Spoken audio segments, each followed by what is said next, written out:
I am making this video for Generation Alpha. I was thinking about how other generations, such as the Great Generation, what they would have communicated to us if they had the technology we have today. What would they have communicated to us about the me generation, later would be known as boomers? And I want to speak not just through a distance, but to a different time, to Generation Alpha, when they are older, so they can understand why things are the way they are and why their parents are the way their parents are. You see, today is June 23rd of 2024. I was born in 81.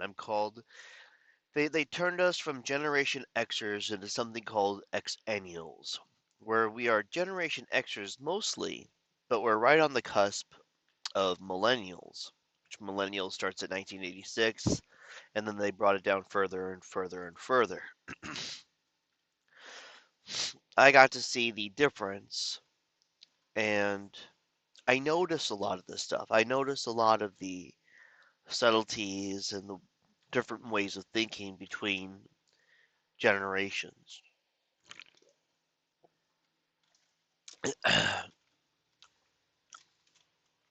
The internet has become a very big thing.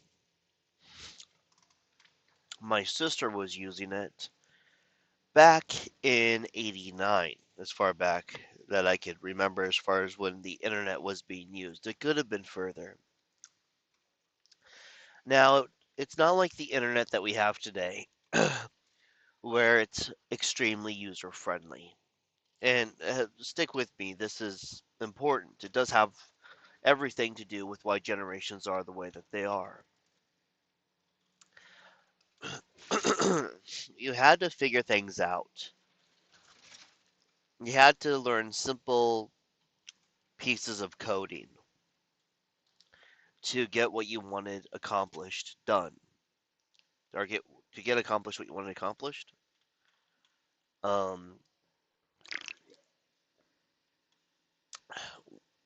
on the internet.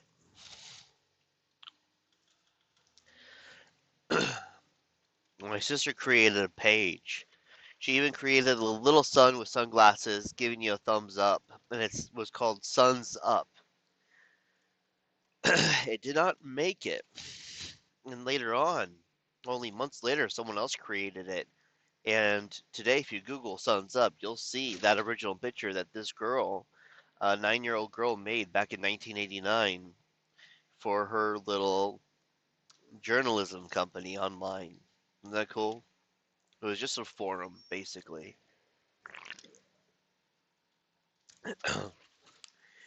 Through time, companies, people learned to make things very user friendly, where you could just put in some of your information and create your password and login username,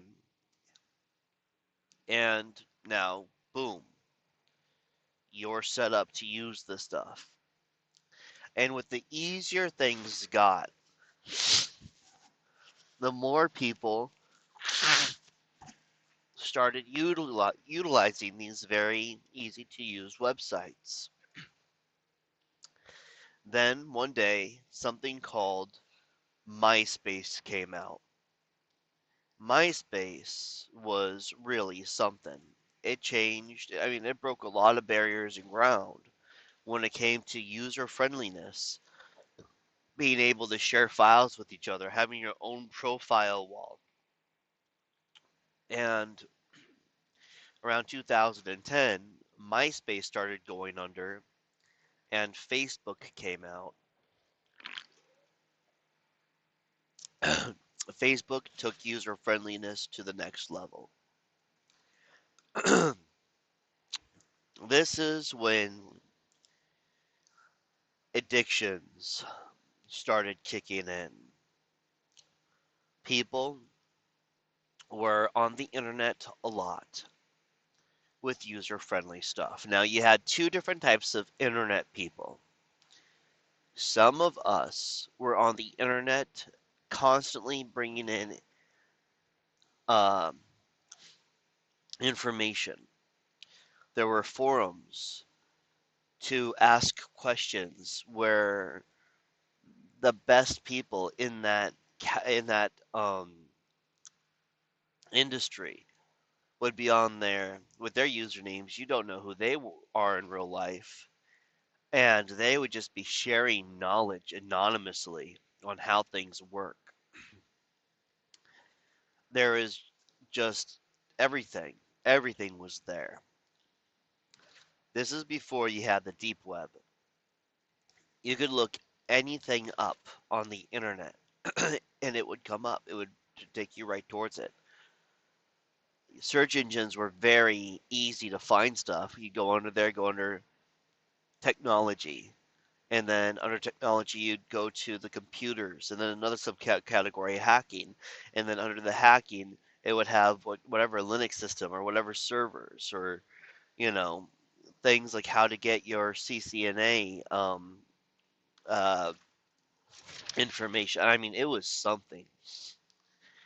We also had something called Napster, which was a file sharing thing, kind of like a torrent.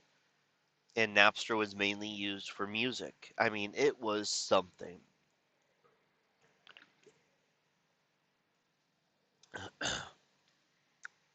Oh, that's gross. Ugh. When this user friendliness came along, and all of this satisfaction came from information to adult content to sharing cat pictures and crap like that. It split or divided the two kind of people that were on the internet. You had people like me who loved the knowledge, the information, and just wanted to learn to do stuff. Then you had people who were addicted to getting on there. A lot of them like to bully. A lot of them like to bully. And these people would get caught up on trivial things, just arguing and attacking other people, finding targets. So we had a lot of narcissists rush to the internet, I mean, and start creating their own stuff as far as trying to act like they're authorities and things that they had no clue about. It's like this one girl who was a very dangerous narcissistic person created a whole thing on why you should only eat bananas, a whole movement from it. There's a lot of people like that. So what happened was they would get followers because they were attractive. They'd post sexy pictures of themselves, and sometimes they'd be in like cute bikinis and stuff like that. But it wasn't about the fashion. It was about look at me, look how sexy I am, aren't I hot? And so this led to them getting followings. And now, all of a sudden, all these people are trying to get attention online and become influencers. And it was just too many people. These people were very lazy, their content was ignorant, and they were demanding money. Very few people made it. So many people got addicted to the internet, they stopped doing normal things like hanging outside with their friends, just chilling. It got so bad where it was like watching TV was considered quality time. this generation, or these generations, these people, I'll say, who got addicted to the internet, the only thing they wanted was to be left alone. So to be left alone, they were giving cell phones, tablets, allowing their kids on these computers, kids who are well under the age of 18. And once you get under the age of 16, you should not have screen time.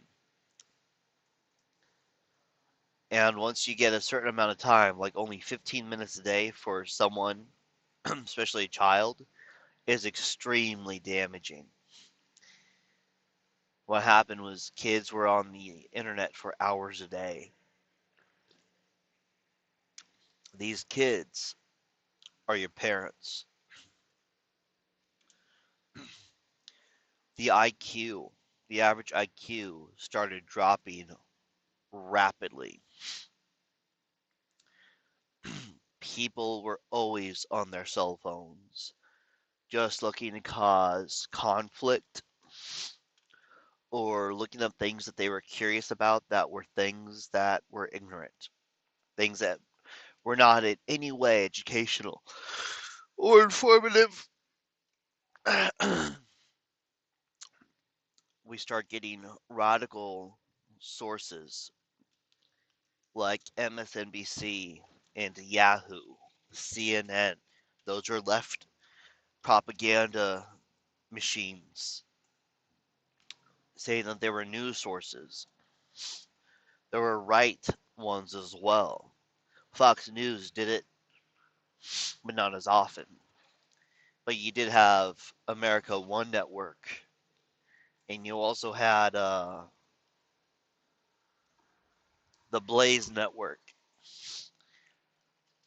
and these were equivalent to like Yahoo and MSNBC, but instead of radical far left, they were radical far right.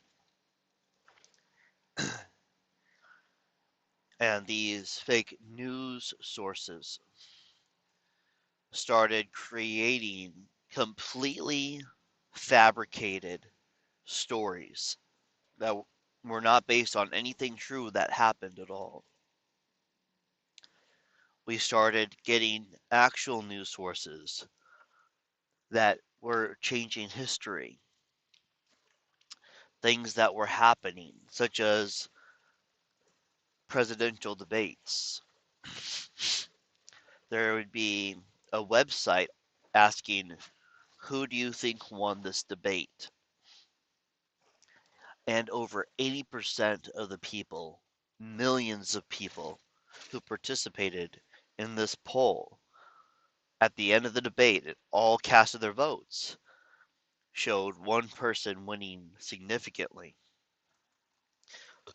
And later on, that web page would either be removed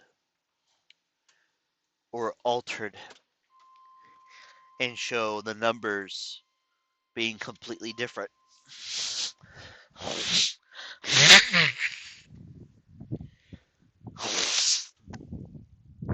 They started gaslighting people and changing history that for the future by writing fake stories now.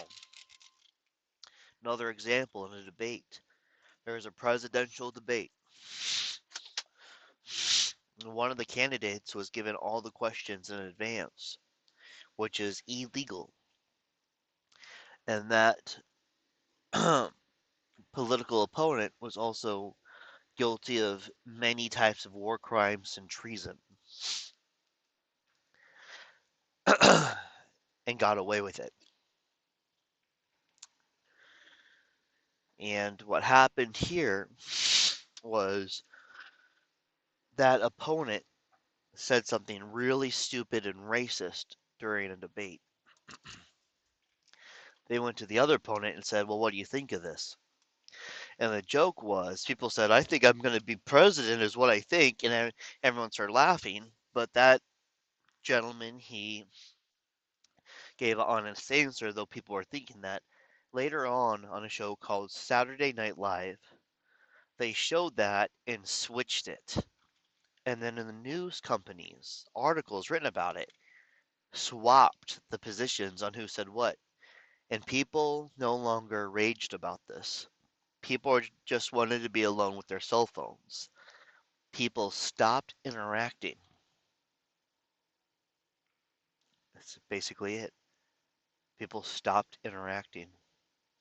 Anyway, I'm at work now, so I guess this will just be a part one.